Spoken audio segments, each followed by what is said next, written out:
السلام عليكم، ازيكم يا حبايبي؟ عاملين ايه؟ ان شاء الله يا حبايبي هعمل معاكم بطاطس مشويه بطريقه لذيذه كده. تنفع برضو اللي بيحب يعمل رجيم دايت. انا جبت البطاطس غسلتها ورحت حطها في القلايه الهوائيه، مسحتها بس كده بالفرشه زيت وشغلت عليها القلايه شويه. لما تطرى هطلعها وهرسها وارجعها تاني.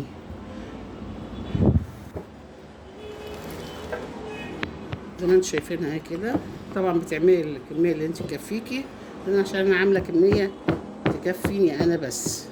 بصوا بظهر الكوبايه هي خدت في القلايه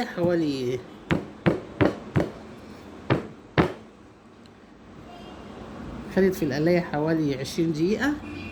لسه عاوزه اكمل سوا، بس قلت اما اهرسها. فانا دلوقتي كده هرستها. هي عاوزه بس كده اهو نضغط عليها جامده شويه لسه، عشان تعرفين بطاطس التحمير دي تبقى جامده شويه. وعشان كده بنقول للناس اللي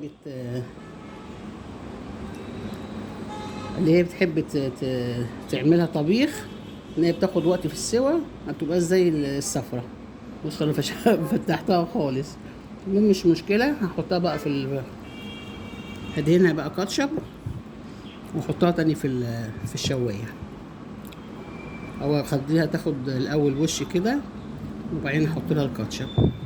زي ما انتم شايفين كده حبايبي، حطيت لها ورق زبده وحطيتها تاني في القلايه الهوائيه وهحطها في الفرن ونرجع تاني نكمل تسويه. بصوا حبايبي، انا حطيتها تاني في القلايه اهي الشوي التاني، وحطيت معاها بصلايه علشان البصلايه الشوي وتدي ريحه للبطاطس. معانا هنا خلطه يعني هريسه مع كاتشب. باخدها كده وبحطها على البطاطس عشان تديها طعم، ان احنا ناكلها بمزاج كده، مش عشان هي دايت يعني نعمل نفسنا، لا، ندلع نفسنا برضو، نعمل حاجة نحبها وناكلها. هحط زي ما انتم شايفين كده، وبعد كده هرش على الوش جبنة، اي بقى جبنة عندي، جبنة شيدر، جبنة موزاريلا، جبنة قريش تبقى صحية 100%. بس انا النهاردة هرش عليها جبنة شيدر.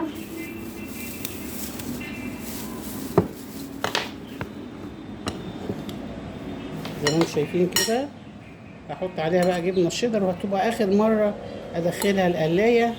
الجبنه بس تسيح عليها ونطلعها، وكده تبقى جاهزه للاكل. لو انت عندك زيتون اسود حطي برضو زيتون اسود، حطي فلفل. انا بصراحه ما عنديش لا زيتون اسود ولا عندي النهارده فلفل، فاستكفى بس الجبنه مع الكاتشب مع الهريسه اهي.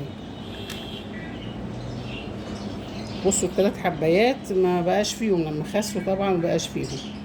نرجعها. حتى البطاطس برضو هحط عليها جبنه شيدر اهي، بلطشايه، قصدي البصلايه، تعمل ريحه للبطاطس وهيبقى طعمها جميل جدا. هنرجعها بقى في الفرن تاني في القلايه ونرجع نشوفها. بصوا يا حبايبي، بعد ما خلصت شكلها جميل ازاي، نحضرها بقى وتشوفوها. بصوا يا حبايبي، احنا كده خلصناها. بطاطس مشويه ومحطوط عليها كاتشب بهريسه وشويها في القلايه الهوائيه. يعني انت لو عندك بطاطس من اللي هي التانية مش بتاعت التحمير بتاع الطبيخ، هتبقى احلى وسهله معاكي، لان انت لحمها بيبقى ناشف، يعني بتبقى حلوه فعلا في التحمير في الزيت.